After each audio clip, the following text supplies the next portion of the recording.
8절 말씀, 그리스도의 피로라는 말씀으로 함께 은혜를 나누겠습니다. 먼저 주여 말씀하옵소서 같이 하겠습니다. 주여 말씀하옵소서, 주의 종이 듣겠나이다. 아멘. 주의 음성이 들리는 복된 성도들 되시기를 바랍니다. 사도 바울은 이제 에베소서를 쓰면서 하나님 우리에게 하늘의 신령한 복을 주셨다라고 말씀하십니다. 그러면서 처음에 3절 말씀에 1장 3절에 찬양하라, 찬송하라 라는 것으로 시작하거든요. 무엇을 찬송하라 했습니까? 성부 하나님을 찬양하고 성자 하나님을 찬양하고 성령 하나님을 찬양하라 라고 하셨습니다. 성부 하나님은 어떤 일을 해주셨다는 겁니까? 창세전 우리를 선택해 주셨다. 그리고 성자 하나님은 우리의 죄를 속량해 주셨다. 성령 하나님은 우리를 인쳐 주시고 보증해 주셨다라고 말씀합니다. 그 삼위일체 하나님께 늘 우리는 뭐 해야 되냐면 찬양하고 감사해야 된다라는 거거든요. 그래서 예배당에 들어오면 이제 우리가 해야 될 기도가 있다는 거죠. 하나님 나를 창세전에 선택해 주셔서 감사합니다. 찬양 받으십시오. 성자 하나님 나를 죄에서 속량해 주셔서 감사합니다. 찬양 받으십시오.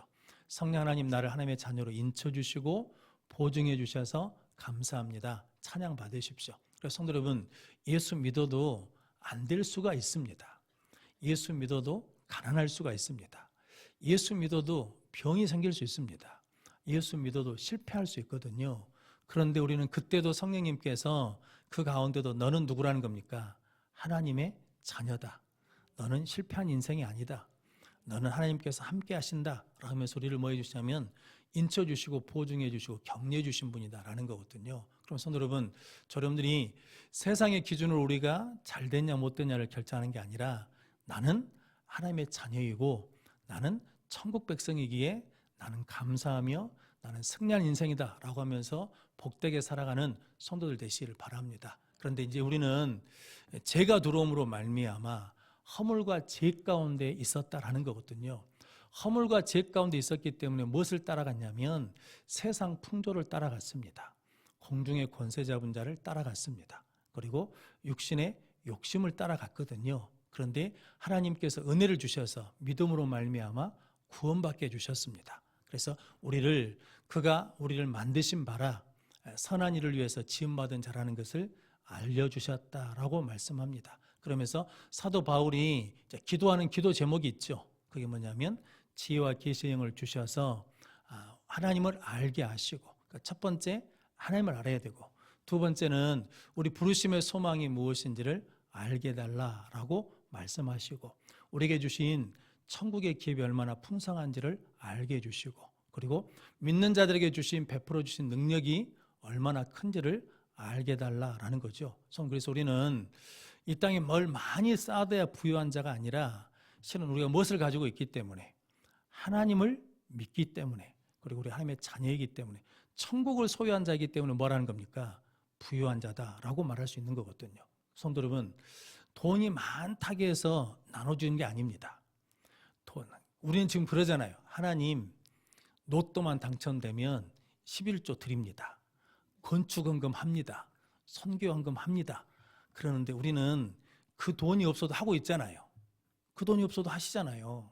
그런데 그것이 가부 두 렙돈처럼 하나님 앞에는 얼마나 큰 믿음의 헌금인지를 하나님이 받으신다는 거거든요. 그런데 성도 여러분, 세상에 아무리 돈이 많아도 성도 여러분 헌금할 수가 없습니다. 천국을 소유한 부유한 자만이 하나님 앞에 드릴 수 있는 거거든요. 근데 그 은혜를 우리에게 뭐 하셨다는 겁니까? 주셨어요. 그럼 우리가 그걸 알아요, 몰라요? 맨날 까먹고 있다는 거거든요. 유튜브에 아는 목사님이 한번 보라고 동영상 하나 보내주셨더라고요. 그런 일이 있다고. 미국인가 어딘지 모르겠는데 어떤 사람이 배고프다고 사람들한테 나 배고파요 배고파요로 말하거든요. 근데 다 뭐라고 그러냐면 돈이 없다 그러면서 다 지나갑니다. 그러다 누구한테 가냐면 노숙자, 이게 돈 받으려고 이렇게 통 놔두고 이제 길에서 자는 사람 앞에 가지고 내가 몹시 배가 고픕니다. 그랬더니 그래요? 그러면서 내가 돈 줄게요. 그러면서 그 통에서 25센트가 50센트가 이렇게 빼서 줘요. 돈을 주거든요. 그게 지금 피 같은 돈이잖아요. 그런데 그 돈을 주거든요. 그랬더니 그 사람이 소주머니에서 편지 하나를 줍니다. 너무 감사하고 줬거든요. 그런데 그 편지에 $300가 들어있어요. 그러니까 이 사람이 시험한 거거든요. 누가 나한테 호의를 베푸는가. 그런데 그 사람한테 고맙다고 편지를 써가지고 줬어요. 근데 이제 그 사람, $300를 받은 그 사람, $300는 우리 돈으로 얼마냐면 한 35만 원 정도 되거든요. 그런데 그 돈을 받은 사람이 어떻게 한지 아십니까? 그 돈을 가지고 식료품가게 가가지고 이 봉지를요, 한 7, 8개를 만들었어요. 자기하고 같이 노숙하는 사람들 있잖아요. 곳곳에. 그 사람들 가서 그걸 다 나눠주는 거예요. 그날 다 사가지고 다 나눠주는 거예요. 이게 쉬운 일이 아니죠. 나는 그 양반이 예수 믿는 사람이었으면 너무 좋겠어요. 그러잖아요. 아니, 당신 왜 그렇게 그 돈을 가지고 그렇게 힘들게 살면서 하루하루 남한테 구걸하면서 살면서 $300면 성도 여러분, 이게 며칠 동안, 아니 거의 한 달 동안 구걸 안 하고도 날마다 밥을 먹을 수 있는 돈인데 그 돈을 가지고 가서 다 한 번에 사가지고 나하고 똑같은 처지, 아니면 나보다 더 힘든 사람한테 가서 다 나눠주더라니까요. 근데 당신은 왜 이렇게 합니까? 라고 그러면 딱 한마디 해주면 되잖아요. 나는 누구 믿는 사람이라고. 나는 예수 믿는 사람이어서 합니다. 라고 하면은 기가 막히겠잖아요. 근데 그 일을 누가 해야 돼? 목사가 해야지, 목사가. 목사가 해야 되잖아요. 목사님이 왜 그렇게 나눠주며 살아요? 그러면 나는 예수 믿는 사람이고 천국 백성이기 때문에 나는 천국을 소유한 사람이어서 그렇게 삽니다. 라고 보여줘야 되잖아요. 근데 어찌든 다든 간에 막 쌓아놓고 막 그래갖고 이거 잊어버릴까봐 막 그냥 불안, 초조, 근심, 걱정 막 이러거든요. 근데 우리는 에베소서 통해서 바울이 정말 알기를 원하는 게 있는데 지혜와 계시를 받아서 주셔서 하나님을 알게 해주십시오.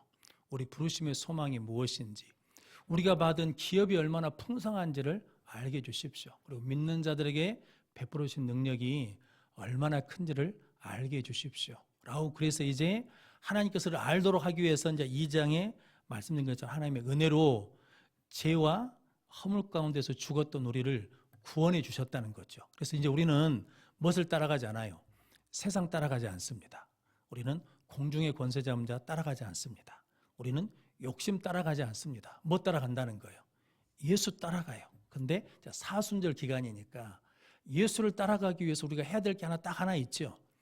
오늘 새벽에도 말씀드렸는데 예수 따라오라고 예수님께서 야, 기도 열심히 해라, 뭐 봉사 열심히 해라, 뭐 찬양 열심히 해라, 그게 아니라 딱 한마디 하셨잖아요. 뭘 하라고? 자기 부인 안 하고. 그러니까 자기 부인이 안 되면 누굴 따라갈 수 없어요. 예수를 따라갈 수 없어요. 성도 여러분들은 자기 부인이 되십니까? 할렐루야. 이게 이제 조금 그럼 너는 이러면 그러거든요. 우리 사모님이랑 가끔 이야기하다가 왜 저럴까? 그러다가 결론은 그거예요. 너나 잘하시오. 나나 잘하라고. 하나님이 영혼아, 너 다른 사람 신경 쓸 거 없고 너나 잘해. 너나 좀 해봐봐. 그러시거든요. 근데 성도 여러분, 제가 목회하면서 보니까 자기 부인이 될 때가 있어. 어떤 때는 돼. 근데 어쩔 때는 돼요, 안 돼요? 또 안 돼. 죽은 줄 알았는데 또 살아있네요. 그래서 바울이 나는 날마다 뭐 한다는 거예요? 그래서 날마다 죽는다는 거예요. 로마서 8장에서는 나는 이게 화인 맞은 사람 같다는 거거든요. 선을 행하고 싶은데 무엇을 행해요? 악을 행해. 그러니까 나를 어떻게 할 수가 없다는 거죠. 그런데 성령의 법, 생명의 성령의 법에서 나를 죄와 상함의 법에서 뭐 해주셨냐면 해방시켜 주셨다는 거죠. 나는 날마다 죽는다라는 거죠. 그래서 날마다 기도합니다. 오늘 또 예수님 또 함께 십자가에 내가 죽고 내 안에 예수가 살게 해주십시오. 그래서 성도 여러분들이 이 사순절 기간 동안에 내가 부인이 되고 있는가?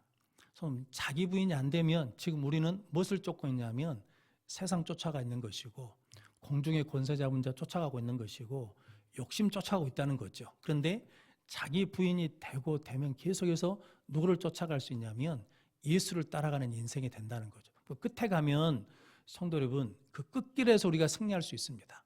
다윗이 시편에 말하기를 예수 안 믿는 사람, 우리 식으로 하자면 잘 돼요. 자식도 잘 돼요. 너 죽을 때 말년에 보자. 그런데 말년에 죽는 것도 잘 죽어요. 야, 이렇게 하면 야, 예수 믿을 필요 없겠다라고 했는데 마지막 심판 자리에 가니까 그때 뭐 하더라는 거예요? 결판 나더라는 거죠. 그래서 내가 미끄러질 뻔했다라는 거죠. 그런데 나는 이제 무엇을 보고 심판이 있는 것을 믿고 끝까지 믿음의 길을 가겠다라는 거거든요. 성도 여러분들이 이 사순절 기간 동안에 이 믿음을 확립하고 이 확신 가운데 끝까지 믿음의 길을 가는 성도들 되시기를 바랍니다. 그래서 오늘 이제 그리스도의 피로 우리가 어떤 은혜를 받았는지 함께 은혜를 나누면서 사순절 기간 동안에 예수 보혈의 피의 능력을 가지고 살아가는 성도들 되시기를 바랍니다. 오늘 우리는 이제 예수 그리스도 피가 없기 전에는, 예수님 이 땅에 오기 전에는 우리는 왕따 당한 사람이었다는 거거든요. 요즘 말로 하자 그러면 왕따였어요. 그게 이제 12절 말씀이거든요. 12절 말씀 같이 읽겠습니다. 그때 너희는 그리스도 밖에 있었고 이스라엘 나라 밖의 사람이라 약속의 언약들에 대하여는 외인이요 세상에서 소망이 없고 하나님도 없는 자이더니. 아멘. 그때가 언제냐면 예수 믿기 전이거든요. 예수 믿기 전에는 우리가 상실감이 있었어요. 소외에 있었어요. 외로운 인생이었어요. 즉 뭐냐면 그리스도 밖에 있었고 이스라엘 나라 밖에 있었고 약속에 대해서는 외인이고 세상에는 소망도 없고 하나님도 없는 자였다는 거죠. 그래서 하나님에게서 떨어져 있었어요. 그러니까 아무리 세상 것을 많이 가져도 채워도 채우지 않는 뭐가 있냐면 허전함이 있어요. 가져도 이게 채워지지 않는 욕구가 있다는 거죠. 뭐가 없으니까. 하나님이 없으니까. 왜냐하면 우리는 영적인 존재거든요. 하나님의 형상대로 우리를 뭐 했다는 겁니까? 창조하셨어요. 그러니까 세상을 다 가지고 있어도 하나님이 없으면 그 빈자리가 있어요. 채워지지 않는 빈자리가. 그게 있다라는 거거든요. 그런데 예수님께서 이 땅에 오셔서 그리스도 피로 우리를 뭐하게 했다는 겁니까? 하나님과 가까워지게 했다라는 거죠. 즉 하나님을 우리 안에 모시는 은혜를 갖게 됐다라는 거죠. 그래서 세상에 비록 다른 것이 없어도 누가 계시니까? 하나님이 계시니까 우리는 뭐 할 수 있다는 겁니까? 만족할 수 있는 은혜를 주셨다라는 거거든요. 그럼 성도 여러분, 여러분들이 지금 힘들고 어렵잖아요. 없는 것도 있어요. 부족한 것도 있어요. 남들처럼 명품 가방을 못 들고 다닐 수도 있어요. 그런다고 해서 인생이 막 비참하고 비굴하고 그러지 않잖아요. 우리는 그래도 뭐예요? 감사해. 우리도 그런 기뻐. 왜냐하면 우리는 뭐가 있으니까. 그것과 비교할 수 없는, 돈으로 계산할 수 없는 하나님이 계시기 때문에 우리는 절대로 그렇게 비굴하지 않다는 거거든요. 대표적인 사람이 요셉이잖아요. 종으로 팔려가도 당당하고, 감옥에 있어도 뭐예요? 당당하고. 그런다고 해서 총리가 됐다고 해서 의시되고 우월되는 게 아니라 그때도 뭐예요? 똑같아요. 그러니까 종으로 있을 때나 총리로 있을 때나 변화가 있어요? 없어요? 없어. 왜냐하면 종으로 있는 신분이어도 하나님이 함께 계시고 총리로 있는 신분이 있어도 뭐냐면 하나님이 함께 계시니까 그 지위와 위치가 바뀐다고 해서 내 존재 자체가 바뀌는 것이 아니라는 거거든요. 그런데 우리는 그렇게 생각하지 않잖아요. 종의 자리에 있으면 열등감이 있고 총리 자리에 가면 우월감이 있고 나는 니들과 달라 이런 의식을 갖는단 말이죠. 그건 성도 여러분 우리 예수를 바르게 믿게 있는 게 아니라는 거거든요. 은혜를 바르게 받고 있는 게 아니라는 거죠. 성도 내가 조금 못 배웠어도 좀 모자라도 전혀 문제가 되지 않아요. 열등감이 없어. 내가 좀 많이 가졌어도 좀 뛰어나도 많이 배웠어도 남들보다 뭔가 더 해도 우월감을 갖지 않아요. 왜냐하면 나는 똑같으니까 무엇으로 만족하니까 하나님으로 만족하니까. 그래서 성도 여러분 여러분들이 그 은혜를 누리는 성도들 되시기를 바랍니다. 그래서 우리는 새벽 예배 나온 사람이 새벽 예배 안 나온 사람을 정죄하지 않아요. 성경을 수십 독 한 사람이 성경 안 읽은 사람을 정죄하지 않아요. 왜냐하면 내가 성경을 읽을 때나 안 읽을 때나 그건 똑같다는 거거든요. 그런데 우리는 그러지 않거든요. 성도 여러분, 이게 나보다 좀 믿음이 약한 사람이 있으면 그 사람이 잘하도록 뭐 해주셔야 되는데 기다려줘야 되는데 그걸 안고 뭐냐면 왜 너는 나만큼 못해? 이렇게 말하는 거거든요. 이거 뭐와 똑같냐면 아기가 막 태어났거든요. 근데 그 얘 보고 뭐라고 하냐면 서봐, 뛰어봐. 이거 똑같은 거예요. 나는 10년, 20년 30년, 40년 믿음 생활을 했기 때문에 지금의 수준을 갖고 있는 것이지, 우리 자녀들은 지금 이제 신앙생활을 하고 있는 거잖아요. 그런데 그 자녀들한테 내 수준을 요구하면 안 된다니까요. 그러면 정말 답답합니다. 제가 느껴봐서 압니다. 우리 아버지가 저한테 요구하신 게 그거거든요. 우리 아버지는 장로예요, 장로. 저는 장로 아들이에요. 근데 우리 아버지 장로 믿음이 나는 아니요. 근데 우리 아버지는 항상 나에게 뭘 요구하시냐면 너는 장로 믿음을 가져야 된다는 거거든. 그래갖고 그 수준을 요구하니까 제가 죽는 줄 알았어요. 그래서 가끔 도망쳤어요. 우리 아버지가 목사라 할 때 나는 절대 죽어도 목사 안 한다 했거든요. 아버지가 하라 하니까 도망갔는데 일이 왔어요. 우리 아버지 기도가 더 세. 근데 성도 여러분, 그거거든요. 오늘 하나님이 주신 말씀이, 그때는 그리스도 밖에 왕따 당하는 사람이었기 때문에 나도 그렇게 사람을 대했어요. 근데 이제는 13절 말씀 같이 읽겠습니다. 이제는 전에 멀리 있던 너희가 그리스도 예수 안에서 그리스도의 피로 가까워졌느니라. 아멘. 하나님 우리에게 주신 첫 번째 은혜의 선물이 있는데 하나님과 친밀해졌다는 거죠. 그래서 함께 예배를 드리면 친밀해집니다. 성도 여러분, 함께 예수를 믿으면 친밀해집니다. 그럼 성도 여러분, 하나님과 친밀해지는 은혜를 주셨다라고 말씀하거든요. 그래서 시편 73편 27절로 28절 말씀 같이 읽겠습니다. 무릇 주를 멀리하는 자는 망하리니 음녀같이 주를 떠난 자를 주께서 다 멸하셨나이다. 하나님께 가까이함이 내게 복이라. 내가 주 여호와를 나의 피난처로 삼아 주의 모든 행적을 전파하리이다. 아멘. 주를 멀리하는 자는 뭐 한다는 겁니까? 망한다는 거거든요. 근데 주를 가까이 하는 것이 내게 복이다라고 말씀합니다. 여러분들이 하나님을 가까이 하는 이제 은혜를 무엇으로 받았다는 겁니까? 그리스도의 피로 가까워지는 은혜를 주셨다. 즉 예수님이 십자가 달려 죽으신 이유는 멀리 밖에 있던 우리를 안으로 불러들이기 위해서 십자가에서 피 흘려 주셨다라고 말씀하거든요. 그래서 이제 우리는 이제 그 피를, 그리스도의 피를 의지하면 누구에게 나갈 수 있냐면 하나님께 나가는 은혜를 받게 되었습니다. 그리고 두 번째는 이제 하나 되는 선물을 주셨다라는 거거든요. 이게 14절 말씀입니다. 같이 읽겠습니다. 그는 우리의 화평이신지라 둘로 하나를 만드사 원수된 것 곧 중간에 막힌 담을 자기 육체로 허시고. 아멘. 십자가 달려 물과 피를 쏟으신 것은 이제 둘로 된 것을 뭘로 만들기 위해서? 하나로 만들기 위해서. 이게 둘로 막힌 담은 뭐냐면 유대인과 이방인 사이에 담이 있었거든요. 근데 그 담을 예수님이 자기 육체로 허무셨다라는 거죠. 그래서 우리 가운데 있는 담들이 있거든요. 성애 씨, 뭐 김씨도 무슨 파, 그다음에 지연, 학연, 뭐 학벌, 갖는 것. 우리 동네는 그런 게 적지만 아마 저쪽 잘 사는 동네는 그럴 것 같아요. 못 들어가더라고요. 아파트를 못 들어가.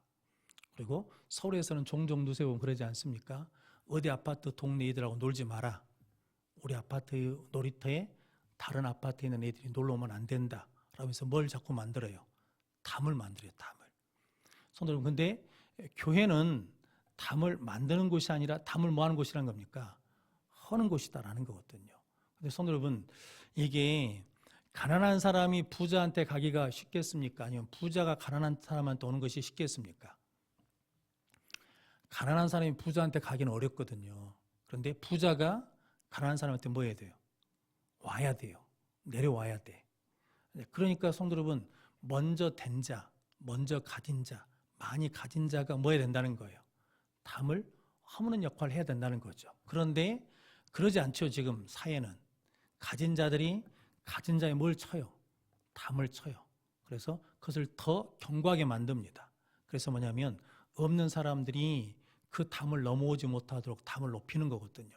그래서 예전에는 그런 말이 있었잖아요. 개천에서 뭐가 난다고, 용이 난다고. 그게 우리나라의 은혜였거든요. 우리 조선시대부터 과거 시험이 뭐냐면 개천에서 용이 나는 거거든요. 그런데 지금은 개천에서 용이 나요, 못 나요? 못 나. 못 나게 만들어놨어.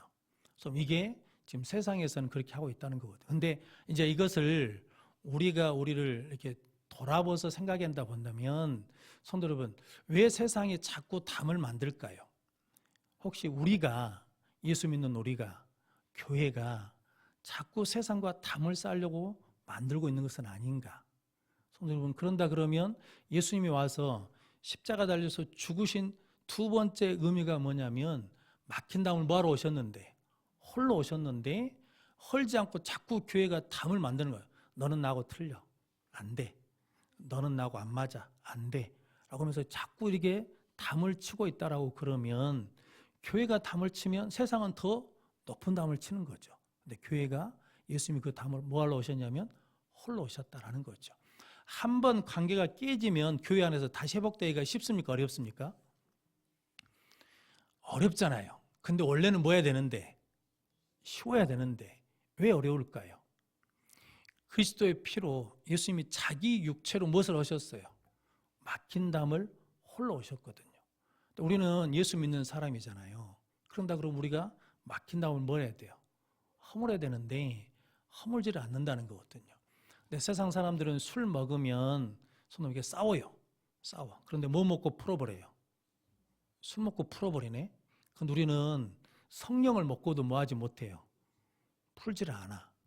이것은 무엇 때문이냐면, 우리가 십자가의 예수님의 십자가를 지신 이유, 예수님 피를 흘리신 이유를 모르기 때문이라는 거거든요. 그런데 예수님이 십자가에서 피를 흘리신 이유는, 첫 번째는 우리가 하나님께 가까이 갈 수 있도록, 두 번째는 우리가 하나 될 수 있도록 막힌 담을 허물어 주셨다라는 거죠. 그래서 오늘 15절, 16절 말씀 같이 읽어보겠습니다. 법조문으로 된 계명의 율법을 폐하셨으니 이는 이 둘로 자기 안에서 한 세 사람을 지어 화평하게 하시고, 또 십자가로 이 둘을 한 몸으로 하나님과 화목하게 하려 하심이라. 원수된 것을 십자가로 소멸하시고. 아멘. 십자가로 뭐 하셨다는 겁니까? 소멸하셨다라는 거죠. 그래서 한 세 사람을 지어 화평하게 하셨다는, 좀 이게 십자가 구원의 사건은 창조의 사역과 똑같다라는 거죠. 왜냐하면 성도 여러분, 고린도후서 5장 17절 말씀해 보니까, 그런즉 누구든지 그리스도 예수 안에 있으면 새로운 뭐라는 겁니까? 피조물이라. 이전 것은 지나갔으니 보라 새 것이 되었도다 라고 말씀하거든요. 그래서 히브리서 10장 19절로 20절 말씀 같이 읽겠습니다. 히브리서 10장 19절로 20절. 정신 안 차리면 같이 읽겠습니다. 그러므로 형제들아, 우리가 예수의 피를 힘입어 성소에 들어갈 담력을 얻었나니, 그 길은 우리를 위하여 휘장 가운데로 열어놓으신 새로운 살 길이요, 휘장은 곧 그의 육체니라. 아멘. 새로운 살 길을 예수님께서 육체로 열어주셨다는 거죠. 그래서 이제 우리에게 한 세 사람, 이제 우리는 예수를 믿고 구원받았다 그러면 옛사람이 아니고 뭐가 됐다는 겁니까?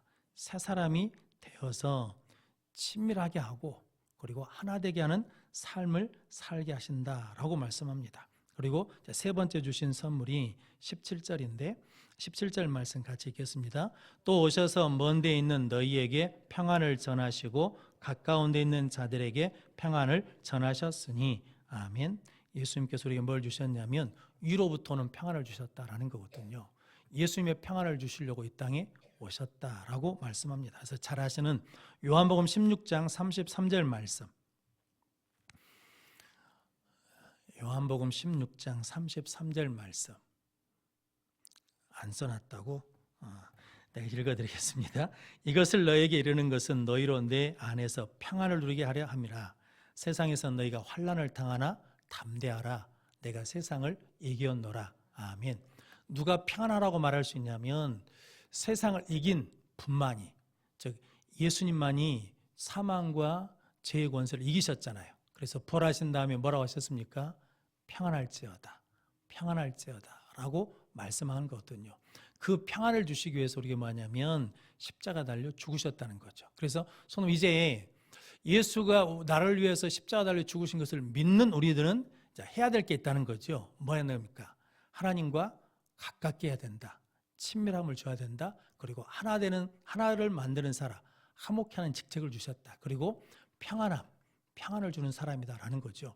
평안은 성도 여러분, 세상이 말하는 것처럼 뭐 권력을 많이 가져야, 물질을 많이 가져야 건강에 오는 게 아닙니다. 이것은 하나님께 붙어 있을 때 주시는 거거든요. 그러니까 평안이란 말이 원어적으로 붙어 있다는 말이거든요. 그러니까 요한복음 16장에서 예수님이 너에게 평안을 주노라라고 하시기 전에 앞에 요한복음 15장이 어떤 내용인지 아시잖아요. 나는 포도나무요, 너희는 가지니 너희가 내게 뭐 있어야? 붙어 있어야 열매를 맺는다는 거죠. 나를 떠나서는 너희가 아무것도 할 수 없다라는 거거든요. 그러니까 예수님께 붙어 있으면 뭐가 오냐면 위로부터 평안이 온다라는 거죠. 이 평안은 세상이 주지 못하는 것입니다. 예수님이 주신 기쁨은 세상이 빼앗지 못하는 기쁨이거든요. 성도들에게는 세상이 주지 못하는 평안이 있고 세상이 빼앗지 못하는 기쁨이 있거든요. 그러니까 우리는 그것으로 뭐 한다는 겁니까? 기뻐하며 감사하며 복되게 살아가는 하나님의 사람이 됐다라는 거죠. 무엇으로? 그리스도의 피로, 십자가의 보혈의 피로 그 은혜를 주셨다라는 거죠. 그 은혜를 회복하는 성도들 되시길 바랍니다. 근데 이렇게 예수님께서 그리스도의 피로 주신 이유는, 자, 결론은 오늘 18절 말씀입니다. 18절 말씀 같이 읽겠습니다. 이는 그로 말미암아 우리 둘이 한 성령 안에서 아버지께 나아감을 얻게 하려 하심이라. 아멘. 이제 한 성령 안에서 누구에게 나가도록? 하나님께 나가도록 하기 위해서는 거죠. 하나님께 나가는 게 뭐냐면 예배입니다. 하나님 우리를 창조하신 목적도 우리가 뭐 하도록 하기 위해서? 예배하도록 하기 위해서. 이사야 43장에 있는 말씀이고, 하나님 우리를 구원하신 목적도 뭐 하게 하기 위해서? 예배하기 위해서. 왜냐하면 이스라엘 백성들을 애굽에서 출애굽시킨 목적이 뭐 때문입니까? 사흘길 가서 하나님께 뭐 하라고? 예배하라고. 성도 여러분, 영적인 부흥을 맞이하기 위해서 회복시키는 게 있죠. 뭘 회복시키십니까? 예배를 회복시키잖아요. 미스바에서 예배가 회복되고, 갈멜산에서 하나님의 제단을 다시 수축해서 예배가 회복되고. 성도 여러분, 예배가 회복되면 다 뭐가 되냐면 하나님의 은혜가 회복되기 시작한다라는 거거든요. 그래서 가정이 어렵고 힘들면 뭐 하셔야 돼요? 예배 드리셔야 돼요. 구역 예배가 중요한 이유는 그거거든요. 사도행전에 보면 교회에서 모여서 예배를 드립니다. 그런데 집집마다 돌아가면서 예배를 드리거든요. 왜냐하면 예배는 하늘의 문을 여는 거잖아요. 하나님의 사닥다리를 올리는 거거든요. 그래서 예배를 회복하시기 위해서 예수님이 뭐 하셨냐면 십자가에 달려 죽으시고 우리에게 보혈의 피를 흘려주셨다라는 거거든요. 그럼 성도 여러분, 교회는 예배가 부흥하면 부흥하죠. 다른 걸 아무리 많이 해도 교회 부흥의 역사는 없습니다. 뭐 하냐면 예배만 드리면 됩니다. 저는 코로나가 한편으로 힘들고 어려웠습니다. 제가 너무 답답해가지고, 답답해 있으니까 아는 목사님이 자전거 타라고. 그럼 답답한 거 없어진다고.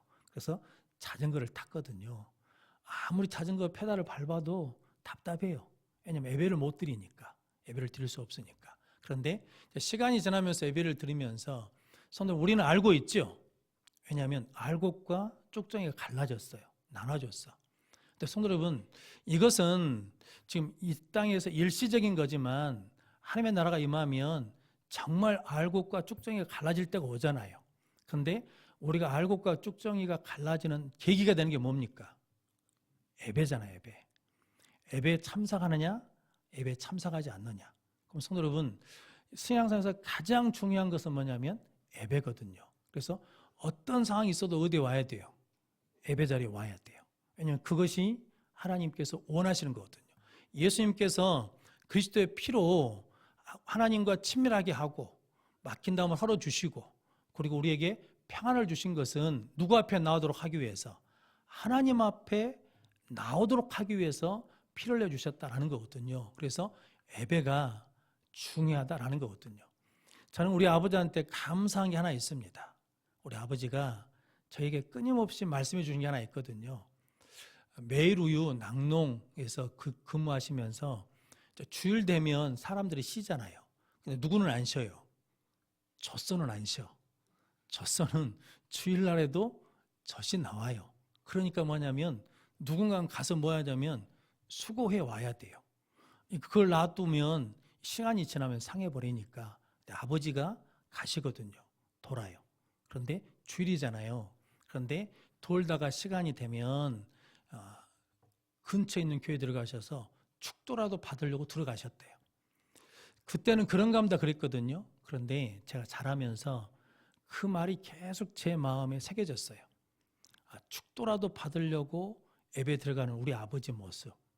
그래서 저 중학교, 고등학교, 대학교 다닐 때 예배를 빠진 날이 거의 없습니다. 그래서 제가 목사 된 이유는 딱 하나예요. 하나님이 너 예배 잘 드리니까 목사해. 이런 것 같아요. 그리고 저는 어떻게 하나님이 그렇게 복을 주셨냐라고 물어보신다 그러면 딱 한마디 합니다. 예배 드려서 그럽니다. 예배 드려서. 성도 여러분, 이게 예배라는 건 참 귀하거든요. 이제 나중에 나오겠지만 예배는 하나님께서 주신 모든 은혜가 무엇을 통해서 오냐면 예배를 통해서 옵니다. 그래서 성도 여러분, 예배를 귀하게 여기시고 예배를 생명같이 여기시면 정성을 다하면 하나님께서 복을 주실 줄로 믿습니다. 그래서 요한복음 4장 23절 24절 말씀에 같이 읽겠습니다. 아버지께 참되게 예배한 자들은 영과 진리로 예배할 때가 오나니 곧 이때라. 아버지께서는 자기에게 이렇게 예배하는 자들을 찾으셨니라. 하나님은 영이시니 예배하는 자가 영과 진리로 예배할지니라. 아멘. 하나님 누구를 찾으신다는 겁니까? 예배하는 자. 하나님께 참되게 예배한 자들은 영과 진리로 예배할지니 이때라는 거죠. 그러면서 아버지께서는 이렇게 자기에게 예배한 자들을 찾으시느니라. 성도 하나님이 찾으실 때 어디에 어찌해야 돼요? 그 자리에 있어야 돼요. 하나님 찾으신 이유는 뭐 주려고? 은혜 주시려고, 복 주시려고, 응답하시려고 찾으시거든요. 그런데 매번 잘 나오다가 그때 안 나와. 그런데 그때 은혜가 있어요. 우리 그러잖아요. 다 경험하셨잖아요. 오늘은 죽어도 예배를 못 나가겠다. 오늘은 죽어도 기도를 못 나가겠다. 그랬는데 그날 예배 나오고 그날 기도 나오면 하나님 은혜를 주시잖아요. 그러니까 왜 그러시냐면 하나님이 찾고 계시니까. 누구를 찾으시냐면 예배자를 찾으신다. 그래서 오늘 결론이 그겁니다. 그리스도의 피로 하나님 예수님께서 우리를 하나님과 친밀하게 하시고 막힌다 모셔서 하나 되게 하시고 하늘로부터 위로부터는 평안을 주신 이유는 아버지께로 나가게 하기 위해서 예배자로 세우시기 위해서 부르셨다라고 말씀합니다. 여러분들이 예수 피를 힘입어서 그 은혜를 누리는 성도들 되시기를 바랍니다. 이제 말씀을 정리하겠습니다. 여러분들이 이제 예배소를 하면서 기도해야 될 것, 교회 처음 오시면 뭔 기도하자고? 성부 하나님께 찬양하고 감사하고, 성자 하나님께 찬양하고 감사하고, 성령 하나님께 찬양하고 감사하고. 뭐 찬양한지는 아시죠? 네. 몰라요? 모르는 얼굴들인데, 그리고 지혜와 계시를 주셔서 이제 알게 달라는 거죠. 하나님을 알고 부르심의 소망이 무엇인지, 우리 천국의 기업이 얼마나 풍성한지를, 그리고 믿는 자에게 주신 하나님의 능력이 얼마나 큰지를 알게 달라. 그렇죠? 우리는 죄와 허물 속에 있었기 때문에 세상 따르는 사람이고 하늘의 권세 잡는 자 따르는 사람이고 욕심 따라 사는 사람이 있는데, 이제 우리는 하나님의 은혜로 구원받아서 누구를 따르는 사람? 예수를 따르는 삶이 됐는데 자기 부인을 날마다 할 수 있도록 은혜를 주십시오라고 기도하고, 이제 예수님께서 예수님의 피로 우리에게 이루어주신 은혜가 있는데, 주신 선물이 있는데 하나님과 가까워질 수 있는 은혜를 주시고, 그리고 하나 될 수 있는 은혜를 주시고, 그리고 하나님을 하늘로부터는 평안을 주시는 은혜를 주셨는데 그 은혜를 주신 목적은 뭐라고요? 예배자로 살라고 주신 은혜라는 것을 기억하고 살아가는 우리 모든 성도들 되시기를 바랍니다. 우리 찬양하겠습니다.